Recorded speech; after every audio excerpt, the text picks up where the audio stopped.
नमस्कार, आप सभी दर्शकों का बहुत बहुत स्वागत है देश न्यूज के खास कार्यक्रम कवि दरबार में। तो दर्शकों, हर बार की तरह इस बार भी हमारे साथ देश के कोने कोने से कवि उपस्थित हैं जो कविताओं के माध्यम से आप सभी दर्शकों का मनोरंजन करेंगे। तो दर्शकों, चलिए शुरू करते हैं कवि दरबार का 13वां एपिसोड। और पहले राउंड के जो कवि हैं उनको आमंत्रित करने से पहले कुछ लाइनें आप सभी दर्शकों के लिए सुनिएगा कि राहें जहां तक जाएंगी राहगीर वहीं तक जाएगा, कि राहें जहां तक जाएंगी राहगीर वहीं तक जाएगा। तुम दरिया से क्या पूछ रहे हो, तुम दरिया से क्या पूछ रहे हो, नीर कहां तक जाएगा। अरे खींच धनुष की डोर, निशाना साधो अपनी मंजिल का, और बाद में देखेंगे कि तीर कहां तक जाएगा। और इसी के साथ मैं आमंत्रित करूंगी जोरदार तालियों से सुभाष यादव भारती मंच पर आए और अपनी कविता हमारे दर्शकों के साथ प्रस्तुत करें। सबसे पहले मां शारदे को फिर आपको प्रणाम करता हूँ।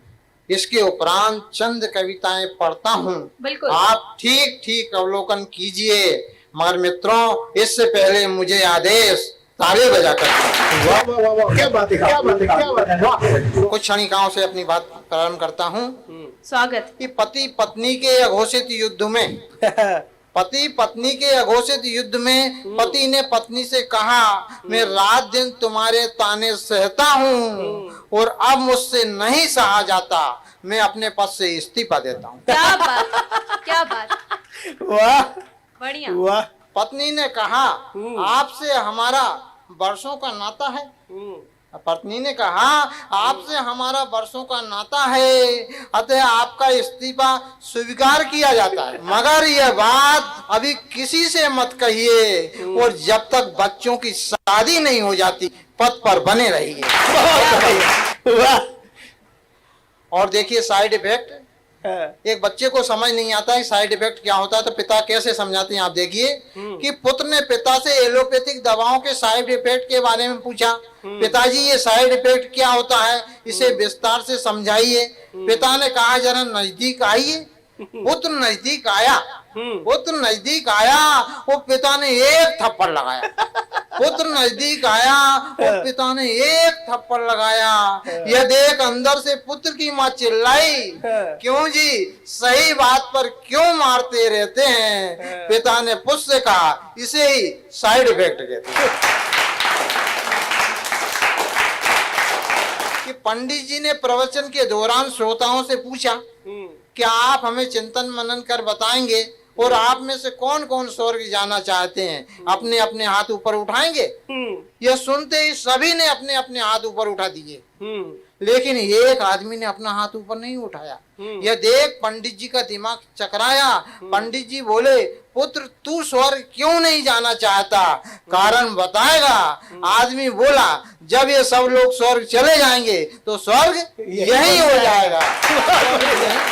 कि बढ़ती हुई महंगाई से घबराकर एक आदमी ने अनायास नदी में कूदने का किया प्रयास, और तभी हमने उसका पकड़ लिया हाथ। हमने कहा, श्रीमान ये प्रयास व्यर्थ है, अब तुम ही बताओ इसका क्या अर्थ है। क्या मरने से कभी कोई समस्या हुई है हल? अरे इससे तो परिवार का टूट जाएगा बल। अभी महंगाई के नाम रो रहे हैं, कल तुम्हारे नाम रोएंगे। वो बचा हुआ घर का शेष तुम्हारी रसोई में खोएंगे। वाह। तुम तो यहाँ से कर जाओगे मुंह काला, मगर उनका तो बेचारों का निकल जाएगा दीवाला। बहुत बढ़िया। अरे इतना जुल्म मत ढाओ, कम से कम परिवार पर तो रहम खाओ। मैं बोला, हुजूर अब आप ही बताइए, या कोई उपाय सुझाइए। महंगाई से कहाँ तक लड़ूं, किस किस के पांव पड़ूं। आज हर वस्तु के भाव खा खा कर ताव छू रहे हैं आसमान। अब तुम ही बताओ श्रीमान, हम गरीबों पर तो नित्य प्रतिदिन कर रही है गाज। वो खाने के लिए कैसे जुटाऊं अनाज। हमने कहा, अनाज मत खाओ, कोई अन्य तरीका अपनाओ। अच्छा। लोग घूस खा रहे हैं, तुम भी खाओ। अगर नहीं बने खाते तो छोटे मोटे दलाल बन जाओ। अच्छा। अपने आप राह खुल जाएगी, वो जनता चिल्लाएगी, फिर भी आप खाना बंद नहीं कर पाएंगे। और चीनी तोप यूरिया की तो बात छोड़िए, आप घास तक पचा जाएंगे। वाह वाह वाह वाह वाह वाह। यह सुन रह गया भौचक्का। हमने कहा, क्यों कक्का, युक्ति समझ में नहीं आई। वे बोला, यह मेरे बस में नहीं है भाई, हमने कहा यदि आपको यह उपाय नहीं लगता उन्हीं का, तो आपको जीवन का सर्वश्रेष्ठ बताते हैं तरीका। आप अच्छे खासे जवान हैं, पढ़े लिखे इंसान हैं, जरा अपनी शक्ति को आंको, दूसरे शब्दों में अपने भीतर झांको। तुमने सर्वश्रेष्ठ पाया है मनुष्य का तन, और जिसके लिए तरसते हैं देवता। और श्रीमान जरा मेहनत को देकर देखो न्योता। वाह वाह वाह वाह। उस दिन अपने आप खिलने लगेंगे फूल, हट जाएंगे रास्ते के सूल। उस दिन तुम बंजर भूमि में उगा दोगे फसल। उस दिन तुम बदल दोगे अपना कल। उस दिन तुम पा सकते हो रोटी, कपड़ा और मकान। वो सच पूछो तो देख सकते हो अपने परिवार की मुस्कान। उस दिन तुम्हारी मेहनत ऐसा रंग लाएगी कि बढ़ती हुई महंगाई तो क्या, सारी दुनिया तुम्हारी मुट्ठी में सिमट जाएगी। वाह भाई वाह वाह वाह वाह वाह वाह वाह। मेरे कहने का तात्पर्य बस इतना है, तुम त्याग कर ये बुजदिली विचार, ये बात मन में बिठा लो और तुम्हारे जीवन में आ जाएगी बहार। मेहनत को गले लगा लो। बहुत बढ़िया, मेहनत बहुत के गले बढ़िया, लगा लो। बहुत बढ़िया भाई, बहुत मेहनत बढ़िया। को गले लगा लो। बहुत बढ़िया, मेहनत बहुत के बढ़िया। गले लगा लो। आप सुन रहे थे सुभाष यादव होशंगाबाद को। आपने वास्तव में जिंदगी में जो मेहनत का जो फल मिलता है, उसके लिए व्यक्ति कई बार हार जाता है, कई बार निराश हो जाता है। उसको लेकर जो रचना लिखी, वो रचना वास्तव में लोगों को बहुत पसंद आएगी और इनसे इम्प्रेशन ऐसा रहेगा कि लोग कभी कुछ ऐसा कदम उठाने के पहले अपने आप को रोकेंगे। मैं कहना चाहूंगा कि बात वजनदारी और नाम होता है। क्या बात वजनदारी और नाम होता है।